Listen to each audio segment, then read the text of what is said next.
Hello and welcome to F1 Nation's preview of the Miami Grand Prix. Joining me, Tom Clarkson, we have Sky F1 presenter Natalie Pinkham. Hello, Pinks. Morning. And we have German journalist at Motorsport-Magazin, Christian Menath. Christian, how are you? Hi, Tom. Thanks for having me. No, it's great to have you with us. Now, Pinks, before we talk Formula One, I think congratulations are in order. Tell us about the London Marathon. So it was my first ever marathon. It was brilliant, I think. I loved it. First half, just wildly ecstatic, overwhelming, like the noise and the energy was just brilliant. And then bang, sniper shot to the right knee, bang, sniper shot to the right hip. Well, it felt like it anyway. 16-mile mark. Oh my God, the pain. Right up there with childbirth. But did you stop? Did you walk? No, I never stopped. Never stopped. Do you know what? I don't want to sound like some sort of a hero because I'm definitely not. But that just was never an option. I was like, I'm never going to stop. But it slowed down very, very much. So I was on for a sub 4 and then I ended up 4:50. I think that's amazing. So I think that is amazing. No, it's definitely not amazing. And are you ever going to break into a run again? Or is that it? You're done with marathons now? Yeah, I definitely think I can understand why people think it's addictive because, again, a bit like childbirth, you go, never again. And then a few days later you go, oh, go on then. That was lovely, really. Well, actually, the contrasting fortunes of you two is pretty extreme this week because while Nat's been running marathons, Christian, you've been doing anything but, haven't you? How's the leg? It's okay now. I can already walk a little bit, so I won't complain. I wish the story was a bit more adventurous or whatever. I just moved house. No, I just moved house and fell down the stairs, so not that exciting. Yeah, that's not good. Well, marathon next year? Probably not. You know what? I was so heartened by how many F1 fans were lining the route. Definitely not for me, but I just loved looking out there and seeing like Ferrari caps and Mercedes hoodies. Martin Brundle came down with his kids. Loads of my mates were there. It was just, such a buzz. And, that they'd obviously just finished watching the Chinese Grand Prix and then skipped down to line the streets of London. Well, Pinks, you're my hero for doing that. Oh, all I did in China was have my usual marathon morning fry up. And so I was thinking of you. But look, talking of China, I haven't spoken to either of you since the race. Very quickly, what did you make of the whole weekend, Pinks? Or were you even able to watch it? Or I was refreshing my phone as I was stretching at the marathon start line. Actually, I've got the Garmin was flashing up with F1 updates and people kept coming over to me saying, what's happening in the race? So, I wasn't able to watch it live, but I was getting regular updates. It sounds like I missed a good one. It was a cracking race, actually. I mean, Max dominant. Okay, what's new there? But Lando Norris was superb. Amazing. Yeah. Christian, what did you make of it all? Yeah, I liked the sprint quite a lot. Unfortunately, during the Grand Prix, the safety car destroyed a bit the games of the strategy. That would have been a very interesting one without the safety cars. But the sprint was fantastic, and also the new format, I think, worked out pretty well. Now, there are reports that Adrian Newey is set to leave Red Bull. Reportedly, he's told the team he wants to move on. There's no comment or confirmation from Red Bull or Adrian himself. But if true, the ramifications are huge. Newey's widely regarded as the greatest designer of all time. Spells with Williams, McLaren and Red Bull have seen his cars win 12 constructors' titles, 13 drivers' titles and more than 200 races. He was behind the RB19 that dominated last season and helped Max Verstappen win a record 10 races in a row. And this year's car continues to set the pace with 4 wins from the opening 5 Grand Prix. Now, his contract isn't set to expire until the end of 2025. But if the reports are true, what would Newey's departure mean for Red Bull? Let's start with that. It's massive, isn't it? So if you lose someone with that knowledge, not only a genius by being very creative with his ideas, but also the knowledge you lose from any team member who is serving so long in one team and in the sport, in Formula One, it's massive in my opinion. I know that some people say it's always a team of engineers and it's not one genius who is building these cars nowadays. That might be true, but in my very limited knowledge, I can just imagine Adrian Newey being someone like a maestro of an orchestra. And Christian Horner described Max Verstappen as driving like a metronome, doing everything perfectly all the time. But I think the metronome in the engineer's office is Adrian Newey. He's the maestro of all the engineers in Milton Keynes, and I think they will miss quite a lot with him. The greatest, most influential figure in F1 history, and will have an impact well into the future. They're not my words, those of Mark Webber. Before I even joined the sport, he told me this. I said, who's the biggest person in F1? And I was kind of expecting him to say Bernie or maybe one of the drivers. He said, Adrian Newey, without a doubt. So I don't think we can ever underestimate the value he brings to sport and the kind of the culture, if you like, that he's been able to develop at Red Bull. I completely agree with Christian that he is like a conductor of the orchestra. Yes, okay, his lieutenants may be putting into action a lot of his theories, but you're telling me that anybody would go against his theories or his design ethics, whatever you want to call them. This guy is a genius, and I think the narrative that has been peddled lately suits an agenda to say that perhaps his influence on the team has diminished. I just don't think it's true. I don't buy into it one bit.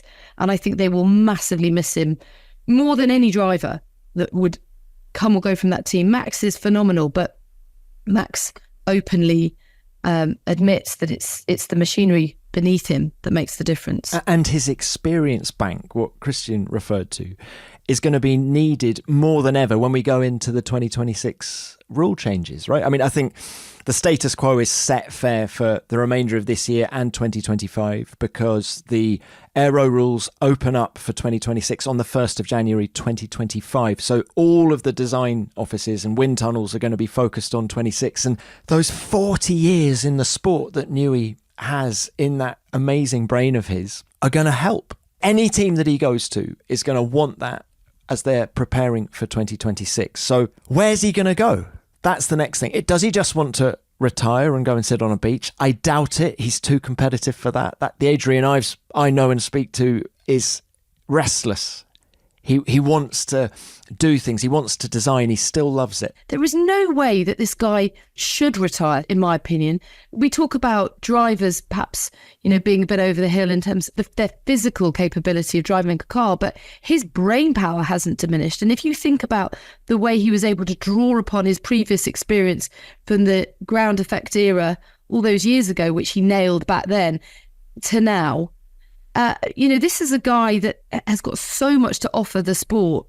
And, he could really name his price tag, can't he? Not that it's about money for him. I mean, he's probably one of the most humble, modest people I know. You would never know this was a hugely successful man because he's just, a very normal, down-to-earth human being and, a phenomenal man, a phenomenal brain. And ultimately, his influence on the 2022 layout was instrumental, and everything since then has been an evolution. So how on earth can you say that he's not continuing to have an impact on the team and will do so until there's another key regulation change?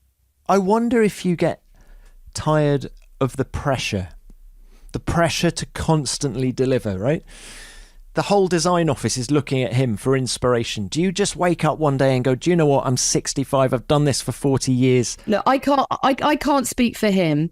But the only comparison I can make is to my mum. And I can't reveal how old she is publicly because she'll kill me. But she is older than Adrian. And she said it is working in law, being a barrister, that keeps her young.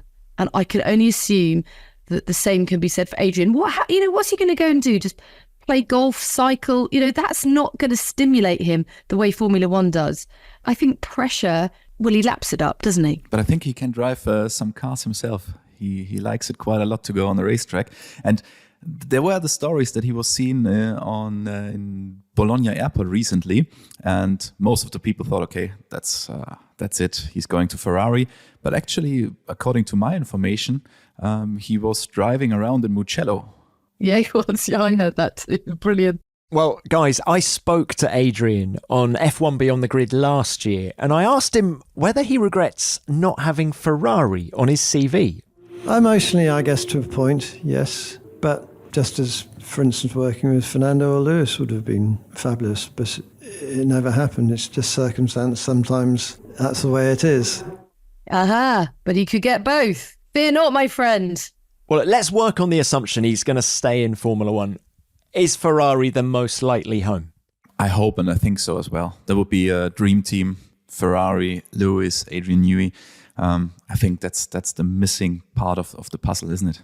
They've come after him a couple of times before. He said no both times. And one of the reasons has always been that he doesn't want to move to Italy. He wants to stay living in England. Do you think that will change? Or do you think Ferrari would be open to setting up a design office in the UK, as they've done before back in the late 80s with John Barnard down in Guildford? Yeah, funnily enough, I just saw a snippet of your interview with Adrian, and I listened to Adrian, what he said to you, and he said that he doesn't believe this is the right system. And then he referred to the sister team as well. And he said, yeah, I know that they are doing it like that, but I don't think it's right.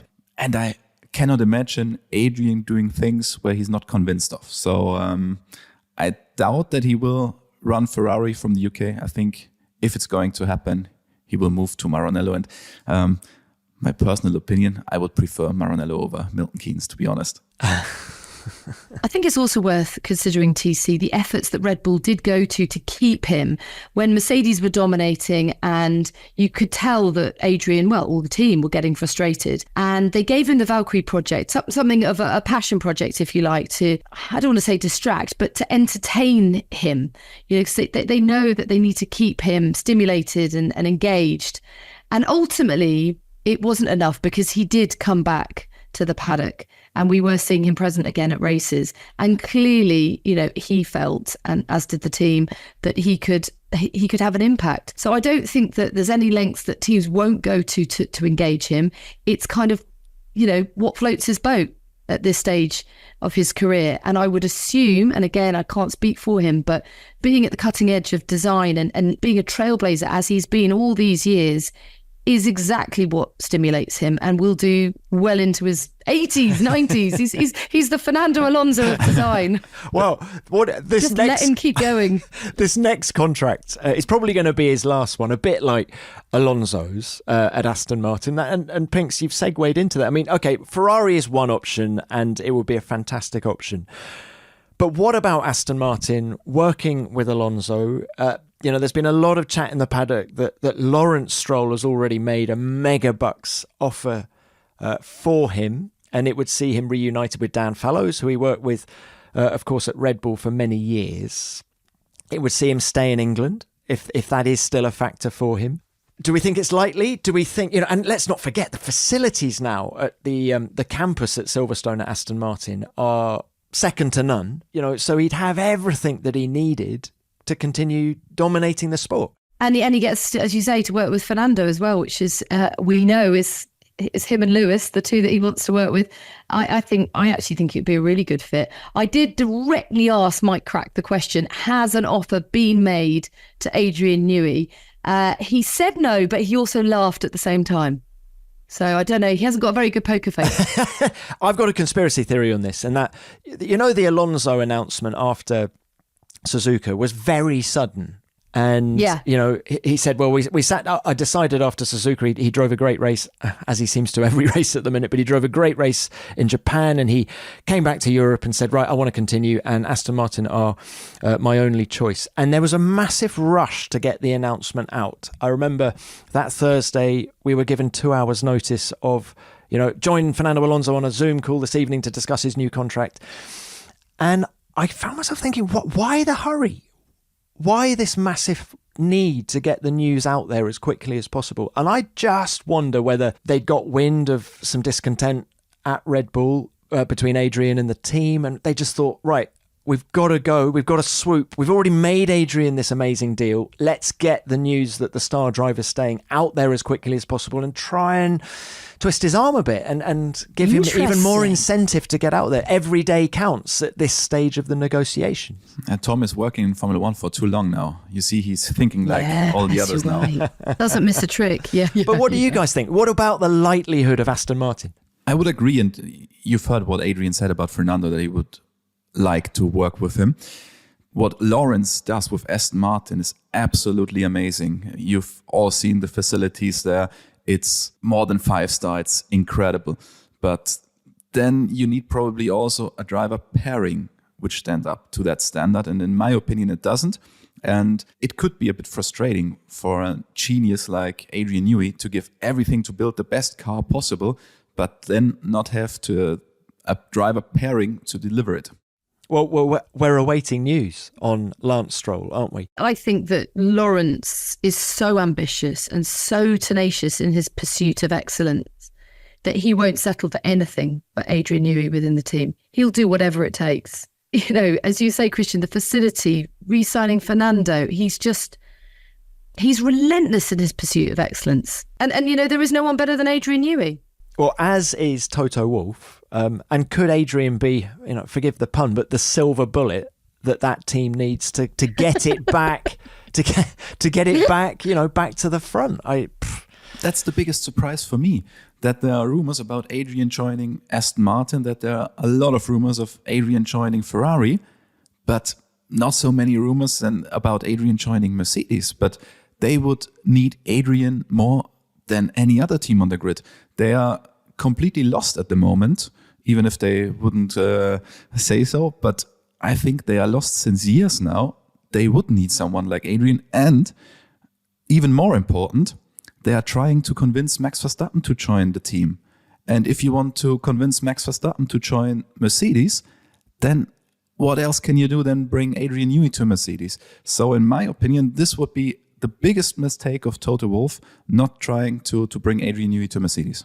Any other project, he's not going to win in the short term. I think turning Mercedes round is going to take a few years, because even if he goes in and has great ideas immediately, I think James Allison, the technical director there, has already said that their simulation tools aren't good enough, and he's going to need a bit of a revamp there. I think it's the same at Ferrari. How's that going to work if he goes there? The team where I think he could walk in and have everything that he needs around him immediately is Aston Martin. I think they do have the setup there now. But keep an eye on Formula1.com and the F1 app for any developments as to what's happening with Adrian Newey.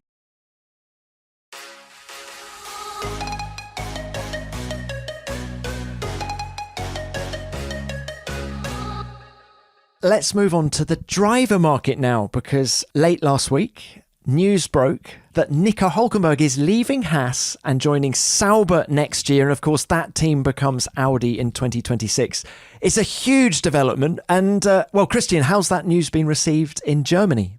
It's fantastic news for Formula One in Germany, as I think our country has been a bit underrepresented recently in Formula One in terms of drivers. So I think it's fantastic news for us. It's fantastic news for Hulkenberg. He knows the team. He has been with Sauber in the past. He has been with Andreas Seidl in the past with Porsche. So they know each other very well. And I think that was part of the decision making, that he knew what he gets from Hulkenberg. It's fantastic news for all of them. Yeah, of course, he won Le Mans in 2015 with Andreas Seidl and Porsche. So what does this mean for the second seat now? Do Bottas... Well, I was about to say, it's fantastic news as well for Ollie Bearman for Haas, because there is a clear pathway. Yep, so Ollie Bearman is going to be doing 6 FP1s for Haas this year. And as you say, Pinks, clear pathway for him to take that second seat at Haas in 2025. But look, what does this mean for Valtteri Bottas and Zhou Guanyu? Because now there's only one seat available at Sauber for next year. Do we think that Bottas and Zhou are in pole position to get that? Or is Carlos Sainz going to be the man? It's really interesting, isn't it? Because I think Bottas has actually had a decent upturn in form of late. I mean, he's been brilliant the last couple of races. I really like Zhou as well. I think they're both really good teammates. I think they gel pretty much with anyone. They're not difficult, are they? I can see that the Sainz-Hulkenberg pairing would be grab the headlines a bit more, and obviously Sainz needs to secure a seat, you know, and should really have his pick given his run of form. But I could see there being more fireworks between Hulkenberg and Sainz than say Hulkenberg and Bottas or Hulkenberg and Zhou. You know, what dynamic are you looking for within the team? Two quick drivers, Pinks, I think. Yeah, but it's a gamble. It's a gamble as well because I think Bottas is a really quick driver and he's a good teammate. He's a good person to work with. But unless there's a better option for Sainz out there, which there probably would be, I would rather see Sainz at Red Bull, for example. But when you say Valtteri and Zhou, they are fantastic teammates, does it mean for you that Hulkenberg and Sainz, they wouldn't be good teammates? I don't know. I could just see there being, I could be wrong, but I could see there being a few clashes there. I think they're both like no bullshit guys. I think they would get along pretty well. The truth is, you never really know. I mean, we made this massive thing about Ocon and Gasly not getting on well. They're fine. Well, only because they're at the back. I think if they were gunning for world championships, I think it might be different between them. I think that's the point.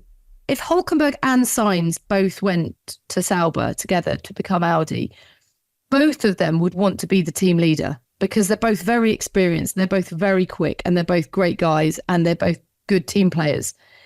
Could they both be the team leader, I suppose, is the question that I'm asking. Do you need a team leader these days in Formula One? I think so. I think the driver wants to mould a team around themselves. It's human nature, isn't it? You want to be the main voice within that team. Well, when we're discussing Carlos Sainz, I think we need to bring in Kimi Antonelli into the conversation because Toto Wolff wants Antonelli at Mercedes long term. It's just a question of, is he going to be ready in 2025 or does he get given to another team to learn the ropes and then comes back to Mercedes in a few years' time? And, the talk in China last weekend is that Antonelli is going to be in the second Williams alongside Alex Albon from the summer break onwards. He turns 18 at the end of August. I think, funnily enough, Williams are actually asking the FIA for special dispensation to, Max drove a Formula One car, raced in Formula One, age 17. Why can't Kimi Antonelli? But I think the rules are now set and I don't think there will be a dispensation. So I see Antonelli in the Williams second half of the season replacing Logan Sargent. And then I think James Vowles won't settle for anything less than 18 months. So Mercedes are going to be looking for a 1-year stopgap in my book. That doesn't appeal for Carlos Sainz. He's going to want a longer term contract than that. So I wonder whether Bottas could be that stopgap for Mercedes in 2025. He knows the team very well. He's won 10 races and it would be a much better option for him than anything else that's on the table. So if Bottas ends up at Mercedes, then I think Sainz's options become Red Bull or Audi. And I think he'll look longer term and think Audi is a better long-term bet, funnily enough, than Red Bull because of all the changes and the commitment of Audi and Red Bull powertrains and all the question marks around that. It's just such a massive game of musical chairs, isn't it? The music stops, make sure you've got a chair to sit in.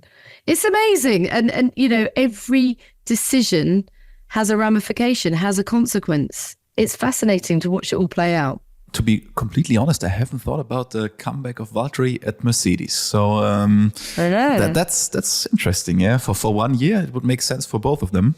Yeah, I haven't thought about that one. It's a good point. About Audi and Sainz, there have been a lot of stories about having that deadline where Carlos needs to decide. So I think that's just not correct. So from what I've heard is that there has never been a hard deadline. It wouldn't make sense for Audi. Why would they make a hard deadline for Carlos Sainz to give his decision? There is no better option, in my opinion, than Carlos Sainz out on the driver's market for Audi. So why would you give him a hard deadline? That doesn't make any sense. They just have to wait now. What happens at Red Bull if Max is leaving or he's not leaving, because Max and Carlos together at Red Bull, I just cannot imagine that pairing for the moment. So Carlos obviously is waiting for Max's decision, because if that Red Bull seat is available, I think he would be stupid not to take it at least into consideration. I think Verstappen will stay at Red Bull for 2025 because I think he'd be giving up another world championship if he were to walk away. And he says he's not interested in statistics, but why wouldn't you want to? He loves winning. Even if he doesn't count the number of wins, he loves winning. He gets a massive kick out of that. So to me, where Max Verstappen ends up in 2026 is the key to the driver market. But Tom, then the question for me is, in 2026, if he is free to move, now with all the things happening at Red Bull at the moment, there could be a chance to get out of his contract. that usually would go until 2028. So in 2026, when things have settled a little bit at Red Bull, I'm not sure if there is a chance to leave Red Bull for 2026. Then there could be performance-related clauses in his contract that he could leave for 2027. But then he probably has to, I don't know what happens in 2026. Anything can happen. But if he really wants to leave Red Bull for whatever reasons, there would be the chance to do it in 2025. Well, let's bring it on to Miami now, guys. We have a race this coming weekend. It's the third Miami Grand Prix, and I don't know who we see as favourites. It's probably Red Bull, but the team that I'm really intrigued about this weekend is McLaren, because at a racetrack they didn't expect to go well at in China, Lando Norris came home second, drove a brilliant race. They've got upgrades coming for this Miami Grand Prix. Where is it going to leave them? Quite simply, what can McLaren do in Miami, Christian? I think if everything goes well, the same as in China, I doubt that Max will be in reach for them. I think they are still fighting more against Ferrari, Mercedes, Fernando than they are fighting against Red Bull. But it's going to be interesting what kind of step they make with the upgrade package they will bring. Andrea Stella already said that it's not as big as the upgrades they had last year. They were big game changers last year. You cannot expect them to bring updates like that every year. But it's very interesting. Also, sprint weekend with the new format, it's probably a bit more interesting to bring some updates. So I'm going to be really interested in how they are going to do it, if they bring it on one car for the sprint and then having it on both cars for the Grand Prix or whatever. Because of the Parc Fermé rules, you could do something like that. Then you have some very good data with two different cars. So that's going to be a really, really interesting weekend for McLaren and for the whole Formula One paddock. There aren't any really fast corners in Miami. It's effectively a street track. And so I think we're not going to see Red Bull have the advantage they've had at the last two races at Suzuka and in China. I think Max obviously is still going to be the benchmark. I could see Perez, though, being vulnerable to a Lando Norris stellar performance. Christian, what do you need from your car in Miami? Who's it going to suit? I think you need a bit of everything. So we talk a lot about compromises in Formula One. And in Miami, the first sector is pretty fast, pretty technical, fast corners, then that very long left-hand corner. Then we have long straights, and then you have the very, very slow speed sections. But I think that could be a problem for Ferrari because they haven't been very strong in low speed corners recently. I can imagine they are struggling a little bit there, but Red Bull has the best all-rounder in the field, so I expect them to be the leader of the class once again. Tell us more about Ferrari in the season they've had so far, Christian. What do you make of it? It was a bit strange because it looked like their car is faster now in any circumstances, but in China it wasn't, and that's a big question mark, I think, not only for me but also for their engineers, because they expected to be a lot stronger there, especially in the race. Especially on Sunday in the Grand Prix, where McLaren was definitely the faster race car. And that was very surprising. I think McLaren, they were surprised themselves. But for Ferrari, it looked very consistent the whole season, apart from China. Of course, China was a bit of a strange one with having the first sprint weekend, with having a completely new tarmac in terms of not having a resurfaced tarmac, but the surface in the end was new and they didn't know what to expect from. So I think China was a bit of an outlier, but in general, Ferrari is much more consistent this year, but just not fast enough to challenge Max properly. Fred Vasseur said they made too many mistakes in China, which was the first time they've done that this year. If there's one thing that's been really impressive is the lack of mistakes. They've been strategically on point. They've been, from a setup point of view, on point. The car, the drivers have all performed really well. The first mistake that we've seen Carlos Sainz do was his spin, of course, in qualifying in China. But too many mistakes was what Fred said. Yeah, but operationally, they ramped up their game massively during the last years. It was really impressive to see Ferrari as strong as they were this year. As you say, probably the first mistake. Charles had a little bit of problems in qualifying. It seems like he sorted it out a little bit, not at 100% yet, but I'm really surprised from Ferrari. I mean, I expected them to be a lot stronger than they were last year because they had a lot of scope in that car, because they just had the side impact structure at the wrong place. They could change that over the winter. So there was a lot of room for improvement just coming from that, in my opinion. But they seem to have done the job properly and also operationally. So it's getting a little bit spicy between their drivers. You mean in the sprint in China? I think that's just a heat of the moment thing. I don't think that's anything to worry about longer term. I think they're both too intelligent for that. But they're both super competitive, Pinks. And Carlos Sainz is fighting for his future, isn't he? He's fighting for his future, and Charles is also fighting for his reputation because he wants to remind people why Ferrari stuck with him and not Carlos. And, Carlos has outshone Charles so far this season. He's claimed all the headlines with his heroics after surgery. So yeah, of course, and they're competitive creatures. But I also think once the adrenaline calms down a bit, they'll reflect on that and recognise they've got to do the right thing by the team. You mentioned the adrenaline. Did you listen to the team radio of Leclerc? He forgot to push the radio button a second time, so the radio was still on and you could hear him breathe after that battle with Carlos. Yes. That was amazing. That showed you how intense the battle was and what they are feeling inside the cockpit. I agree, and I loved hearing it because you felt the commitment, didn't you? You could hear it in his breath. He was. I reckon he was Natalie Pinkham at about mile 16 of the London Marathon. But Charles isn't a political animal, is he? He seems to have got on with all of the teammates he's had. He sort of does his talking on the track and tries to have good relationships with them off it. So I kind of agree with you, Pinks, that I don't think it'll flare up longer term, but I think we could see it continue to get spicy. Funnily enough, I heard Nico Rosberg talking about what happened when him and Lewis Hamilton were having their clashes at Mercedes in 2016, and after their race-ending crash on the opening lap of the 2016 Spanish Grand Prix, Toto took them to one side and said, right, next time that happens and no one is to blame and no other car other than yours is involved, you two are going to foot the bill for the accident damage. And Nico said that his share of that damage in Spain was something like 300,000 euros. Small change for him. What's he worried about?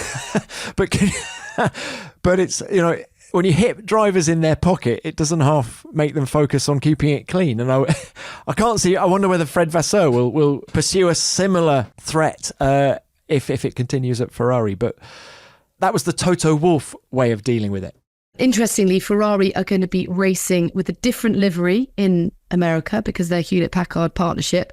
I'm not sure about this, TC, but for me, Ferraris have to be red. And it's like when I watch football and I see rugby and I see the teams in a different colour than they're used to. I'm like, I'm thrown by it, and you're sort of distracted by it. And you're like, hang on a minute. Red is also a great winning colour. It's dominant. It's fierce. It's dynamic. I'm not so sure about the blue, but look, we'll see. Hopefully they can bounce back from the relative disappointment in China with a strong performance in pale blue. Would you say that's the reason why Alpine is not winning? Oh, there you go. It's all about the colour. Actually, it's interesting you mention Alpine, Christian, because they looked a little bit more racy in China. The chassis was a bit lighter. They had an upgraded floor on Ocon's car. Gasly's going to get the upgrades in Miami. I feel that they're not out of the woods yet, don't get me wrong, but they're making progress. Yeah, as soon as you lose weight, it's always a progress because that's just guaranteed lap time. It doesn't matter how the wind tunnel or the CFD correlates to the track, it's just guaranteed lap time. So as soon as you lose weight, that's also what we have seen with Red Bull in 2022. When the car was too heavy at the beginning of the season, once it lost the weight, it was the dominant car of that season. So I think that was a huge step for Alpine. Then the new floor they had, it seemed to work, but then the gap between Ocon and Gasly wasn't huge and they were not in the same spec. So I'm not 100% sure how big the impact of the new floor was. Talking of new chassis, lighter chassis, Daniel Ricciardo had a new chassis in China last time out. First time that he out-qualified Yuki Tsunoda this season. Was going well in the race until I don't know how we describe the accident with Lance Stroll, but until he was sort of leapfrogged or almost leapfrogged by Lance Stroll under the safety car. Underfrogged. Yes. He went under him, didn't he? Not over him. Funny enough, you don't often see Daniel upset in the pen. Angry. He was angry, wasn't he? Told you a lot. Well, I think he expected a lot, and he, was really looking forward to his Chinese Grand Prix weekend. And for something sort of that avoidable to happen, to end his race, must have been so frustrating. 100% the man in green is to blame. And I completely get why Daniel Ricciardo was so upset after. I've never seen him like that before, never. I think it takes a lot to make Daniel Ricciardo that angry. But it was not only the accident, it was also because what Lance said on the radio, and also what Lance said after the race. I think Daniel hasn't heard that when he was so angry. So for me, it's going to be really interesting. It's probably one of the most interesting media days of the whole season we're going to see in Miami, just because Daniel Ricciardo said he's going to read what Lance said after the race. Perhaps he calmed down a bit, and with an hour or so, he reviewed the accident and says, okay, it was my mistake.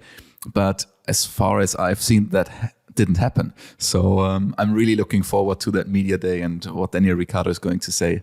And also, you earn so much respect if you just own it, if you just own a moment. And look, everybody is unanimous in their reflections on what happened, maybe apart from Lance. Just own it. Just say sorry and you move on. And now, because he hasn't, as Christian says, Miami becomes a thing. You're dragging it into the next race.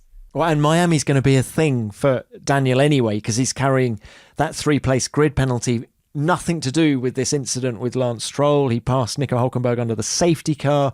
Yeah, but then... So he's going to have his work cut out anyway. When you say nothing to do with that accident, I think it has, because when he had that accident with Lance, Nico Hulkenberg overtook both of them. But he was allowed to do it because there was an obvious problem. And they was still behind the safety car before they passed the control line. So usually they wouldn't have been allowed to pass the other cars, but because they had an obvious problem, they were allowed to. So Nico was pretty fast in overtaking them because he was just behind. And Daniel Ricciardo felt it was not right for Nico to overtake him in that situation. So then the safety car came out the lap later, and Daniel Ricciardo asked the team first, okay, can I overtake Nico because he overtook me on the safety car? The team said, oh, we are checking. But Daniel said, I'm going to take the position anyway. And he was already so angry under his helmet in that moment, just because he lost the chance of a good result with that accident, that he did this mistake, which he shouldn't do. There was, I think now he knows it as himself, but in the heat of the moment, it's understandable that he did what he did, unfortunately. Pinks, this is out of character, Daniel, for me. We don't normally see him this angry. Is it, do you think, a result of all the pressure he's under at the minute? I don't know if it's about pressure, but I think it was about a missed opportunity, because I think China with the new chassis and he was going really well all weekend. This was his chance just to get his season back on track. And as I say, for something that was seemingly innocuous, avoidable, it just didn't have to happen. And it was a stupid mistake that had a massive impact on someone else. And, I totally understand his frustration at that. Tom, can I give you a task for the press conferences in Miami? Brilliant. I like a good task. Fire away. So let's go back 1 year, looking at the Miami Grand Prix and what happened before. So I think it was the 5th race of the season, if I remember correctly. We had 4 races, 2 won by Max Verstappen, 2 won by Sergio Perez. So 1 year later, the narrative is completely different. It's Max Verstappen winning everything. But coming into that Miami weekend last year, it was 2 wins Max, 2 wins Checo. So I would be really interested in what Max thought ahead of the Miami Grand Prix last year. If he thought, okay, I'm the big deal, I will win everything, and there was just some outliers there, the first races, or if he had real doubts that Checo could challenge him. I would be really interested in his thoughts. And particularly after he qualified down in 9th after Charles' red flag in quali, and there was Perez up on pole. I think to take that one step on, Christian, after that race, when Max did carve through from ninth, that was it. That was title over, because that was such a statement of intent. I mean, for Perez to lose it from pole to his teammate back in ninth just said everything. And I think from then on in, he probably did feel like the king. Yeah, I think Pinks has just answered your question, actually, Christian. I don't think Max Verstappen doubted for a second what was going to happen long term. And he is interesting in that when he's had a bad weekend or his back's against the wall, he always puts in a brilliant performance. I'm thinking of Suzuka last year after the difficulties they had in Singapore. And again, Suzuka this year, actually, after his retirement in Melbourne. He is the king of bouncing back after a difficult moment. And he's just not having any difficult moments now, and yet he's still dominating. But I'm guessing, to answer your question, I agree with Pinks. I think he never doubted what was going to happen in that race. And in a way, that just showed his hunger. You know, you mentioned the press conferences, and the fascinating bit post-race is seeing the top three interacting before the cameras have come on. They've come in, they're hot, they're sweaty, and they're just talking among themselves. And I do remember several occasions last year where, you know, Checo was broken. He would come in and he'd sort of sit in P2 or P3, wherever it was, Max in the middle, and they just sort of wouldn't talk. Max was very humble, would never rub it in what had just happened in the race, but just seeing sort of Checo staring into the middle distance, and Max and whoever thinking, what have I got to do? Yes, but it is fascinating just watching them, because it's the first time the three of them have sat together. Because after the race, okay, they have the interviews, they go to the podium, there's a brief chat in the cool down room, but then they go to, you know, it's the first time where they're just in a calm environment and there's no cameras on them, and it's a real privilege to witness what's going on there, I must say. So I'm really excited about the fact that F1 Academy returns to the grid for its second round in Miami. And that was, of course, after the Saudi race when, I mean, Dorian Pan was just magnificent, but made that mistake, which had a huge impact when she didn't realise that the checkered flag had been waved. And I really felt for her in that moment, because, you know, there's so much to process for these young drivers, and she just put in this incredible performance only to lose out on that win. But it does mean that the British hopeful Abby Pulling from Alpine is leading the championship. There was a test in Zandvoort which was wet, so how much you can read into it I don't know, but Abby was quickest there as well, and it should be exciting. Miami, a very different proposition to Jeddah, so a lot for the young ladies to get their heads around. Not a huge amount of data to go on, and I wonder how these hot, humid temperatures are going to affect them as well. There's a lot for them to grapple with. I love following their individual stories, and actually for someone like Dorian, who is obviously learning a lot in the process, but she does come with the infrastructure and the sort of mentorship, if you like, of Mercedes, which I think is vital in the development of her career. And I think the support that they give her between Jeddah and here will be crucial as to how she bounces back from that disappointment in Saudi Arabia. Pinks, I spoke to Dorian after, well, what I thought was her win on Sunday in Saudi, and she was very cool, very calm. I was really impressed. She old head on young shoulders, and then of course she got the 20-second penalty and lost the win, so I didn't get a chance to speak to her after that, but she struck me as someone who knew exactly where she's going, and she was hugely quick. She was the dominant force there. Yes, as you say, Abby Pulling was quickest in the test at Zandvoort, but it was where, how much we can read into it, I don't know, other than, funnily enough, Road in Motorsport were really quick, because Jess Edgar, I think, was quick in that test as well. So I wonder if they found something with the car. But anyway, exciting times. Looking forward to seeing. Exciting times, absolutely, because I think the bigger picture is there's a huge amount of interest, and the global spotlight will be on Miami. This is really the girls' chance to shine. And I know for a fact there is a lot of investment coming in. I know people that are now interested in the sport because of F1 Academy, and you know it's gathering real momentum now, and there's support up and down the F1 grid for each of these teams, which I think is going to be instrumental to their success, not just of the team success, but the individual drivers in terms of their development as well. So, yeah, I'm really pumped. Lewis Hamilton was stood under the podium in Saudi when Dorian won the race. So it tells me everything about him and his genuine commitment to supporting young women coming through the ranks. That's great. It's a symbolic gesture. It's such an important one. Yeah, we love him for that. You can watch F1 Academy qualifying and the races in Miami on F1 TV or the F1 Academy YouTube and X channels on what is going to be a really busy weekend of racing in Miami because, of course, it is the second sprint weekend of the year, the second one in a row. A quick reminder of timings. On Friday, there is free practice 1, and then that's followed by sprint qualifying. We wake up on Saturday morning early for a sprint race that is then followed by the qualifying for the Grand Prix, and then 57 laps of racing around the Miami International Autodrome on Sunday. It did feel weird, guys, having a race so early on a Saturday morning.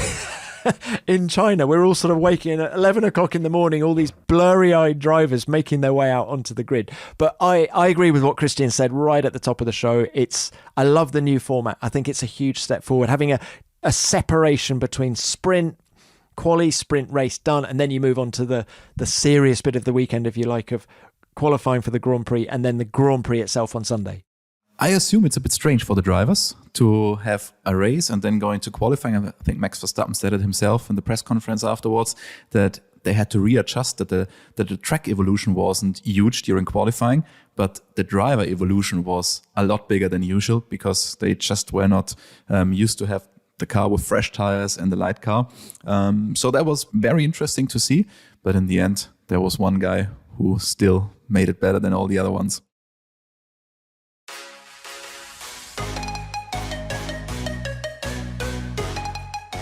Right, team, are you ready for a quiz? Because it is time to test your knowledge of the Miami Grand Prix on Quiz the Nation. Christian, are you aware, you probably are after what she said about the marathon, that Nats is very competitive? She is the Max Verstappen of this podcast. She does not like... No, Max has got talent. She does not like losing. Are you ready for this, Christian? Yeah, the only talent I have in common with Formula One drivers is the excuses. So I'm going to need them. Start writing your shopping list for this one because we've got 3 rounds, qualifying the sprint and the race. And if the scores are level at the end, we'll go to the stewards for a tiebreaker. So if you're ready, team, let's get started with the qualifying round. You'll each face 1 quick fire question worth 1 point. And Christian, we'll start with you. Max Verstappen won the 2023 Miami Grand Prix, but which 2 drivers also finished on the podium last year? Checo Perez and Fernando Alonso. Oh, Pinks, he's good. He's good, Pinks. He's right. He has 1 point. All right, Pinks. Who stunned the rest of the field by qualifying in P4 for last year's race? Oh, was it Magnussen? Oh, this is a good competition this week. After the qualifying round, we have 1 point each. Well done, Pinks. Well done, Christian. So it's time for the sprint round 2. This is sudden death. And because we've only had 2 Miami Very Grand dramatic. Prix, we're going a bit left field this week. And I want you to name the 12 different tracks that have hosted Formula One World Championship Grand Prix in the United States. You'll each take it in turn to give an answer, and the last person standing wins a point. All right, so we're after the tracks that have hosted World Championship Grand Prix in the US. Pinks, you are going first. Name a track. Cota. Correct. Christian? Las Vegas. Can you be more specific? Oh, yes. We had 2 races there, so I want one of them. The last one. Okay, right. I'll give you that. Las Vegas street track. Pinks, back to you. Miami. Can I say Miami? Am I allowed to say Miami? Yeah. Oh, right. Okay. Christian? Indianapolis. Okay, very good. Pink, I'm going to say the other Vegas track, one round the car park. correct. Caesar's Palace, you can have that. Is that what it's called? Yeah. Okay.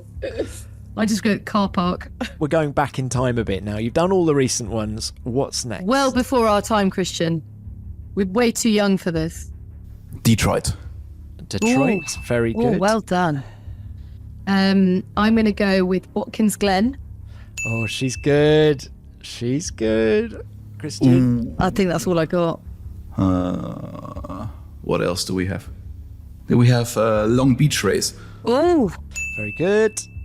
Pinks, back to you. Okay, I'm going to give you a clue, Pinks. So, 1984, oh God. one of the people you work with at Sky had a massive crash during practice for this race. Martin. Yeah. And there was a very No, famous there was a very famous TV program. This is not making it easier for me. No, I don't know. You haven't got it? Is it Phoenix? There is Phoenix. Pinks, I'm afraid he does get the point. There was Phoenix. Dallas was what I was trying to point you in the direction of. Dallas. Oh, of course, Dallas. Oh my God. And then I used to love that Riverside had one race in 1960, Riverside. and there was Sebring as well. Sebring. Well done. Yeah. Well We done, Christian. are 2-1 to Christian now. Pressure is on. Pinkle, right. It's time for what we call the race. And this round is what happened next. You're going to hear some commentary from last year's Miami Grand Prix, and I want you to tell me what happened next to win a point. So, Pinks, we're going to start with you. What happened next in qualifying for last year's race? Wonderful sound as he sweeps through, sparks out the back of the car, can the monogas driver. Oh, well, he crashed. It was Charles Leclerc. He brought out the red flag. She's good. Wonderful sound as he sweeps through, sparks out the back of the car, can the monogas driver. Oh, he's lost it! He's lost it! He's spun off the road and into the wall goes Charles Leclerc. There you go, Pinks. You've nailed it again. Of course, Leclerc lost the car at high speed in turn 6-7, and he slid into the barriers at the end of Q3. The session was red flagged with just over 90 seconds left, leaving Verstappen in P9 and that man Magnussen in P4. Right, Christian, it is now your turn. What happened next on lap 4 of last year's race? Max Verstappen had a lot of momentum there. He's like, oh wait, I've got the car. And through goes Charles Leclerc to improve upper place. Magnussen, as you would expect, keeping his foot in. What happens next? Ooh. I think Magnussen loses the place. No, that's not enough. Ooh. Let's hear the answer. Now we've got DRS enabled. Say goodbye to the Red Bull. That is absolutely outrageous. In another league when he used the DRS and he goes past the Haas and the Ferrari.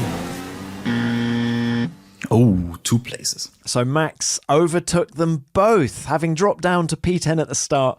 He'd recovered to P8 and looked to be biding his time as Leclerc and Magnussen fought each other in front. But then on the start-finish straight on lap 4, he opened the DRS and overtook both of them into turn 1 to go P6. Now, the exciting news is that you two are 2-2. Which means we go to our tiebreaker. Pinks loves the tiebreaker every week. Can't we have 2 Are you ready? winners? No, we don't. Oh, no. There's none of that. None of that in this quiz. There's only ever one winner.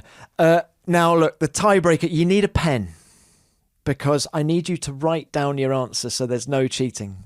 All right? Have you both got a pen and paper? And then I want you to show me your answer. The question is, how many pit stops were there in total at last year's Miami Grand Prix? I just need a number. Okay, Christian, hold up your number. Okay, 26. Pinks, hold up your number. 41. Neither of you have got the number bang on. So we're going to go with who's closest. And the answer is 20. So, Christian, not only have you won the tiebreaker, you've won this week's quiz. But there are only 20. What is wrong with that? I get so overexcited with pit stop. That's a good thing What is- with one-stop races. I don't even remember that it was a one-stop race. You see, Pinks, whenever it goes to the Let myself tiebreaker, down. yes, you do in the tiebreaker most weeks. I just get overexcited. It's always the pit stops. I always blow it on the pit stop. Christian, very well done. Good knowledge Thank of you. not only the Miami Grand Well Prix, done, Christian. but F1 in the US as well.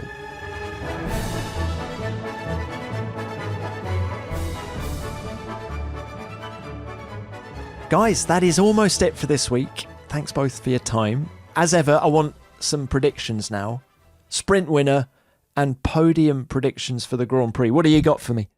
I'm going to go with Lando as the sprint winner, and I'm going to say that a McLaren gets on the podium as well for the Grand Prix, and I think Max will still be magnificent, but I think let's mix it up a bit then. Let's say I don't want Fernando. I think Fernando will be good. Oh God, I hate predictions.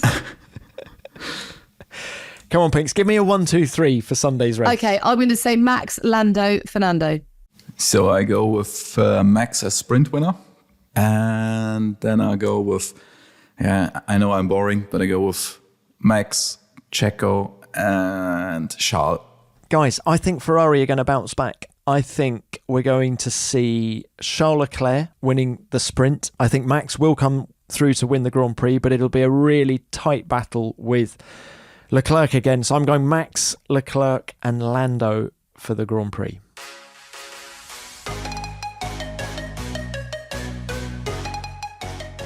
Let's check in with our F1 fantasy team now, F1 Nation Racing.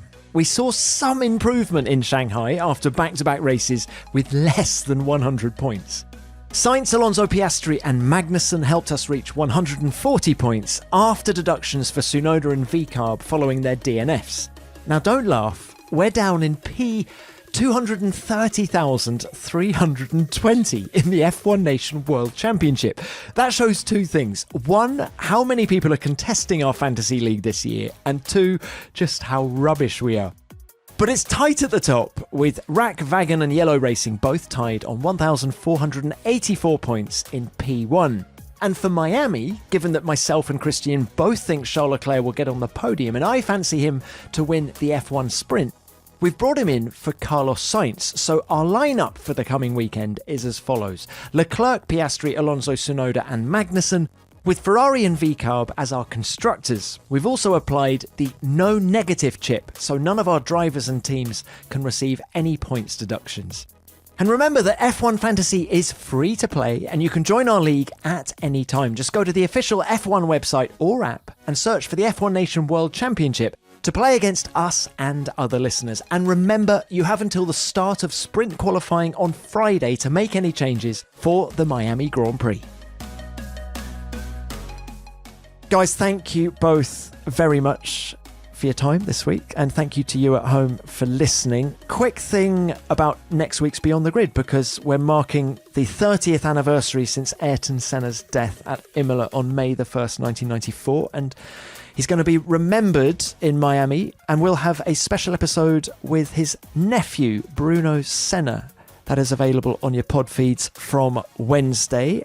If you have a question for our F1 Nation experts, then please send us an email to f1nation@f1.com and we'll do our best to answer it on a future show. And don't forget, it's not too late for you to bid a race this year. Just go to tickets.formula1.com to book your seat. And if you're in the US and can't make Miami this weekend, then check out tickets for Austin and Las Vegas, as well as the rest of the 2024 season. But we'll be back next Monday with our review of the Miami Grand Prix. But for now, F1 Nation is produced by Formula One and Audio Boom Studios.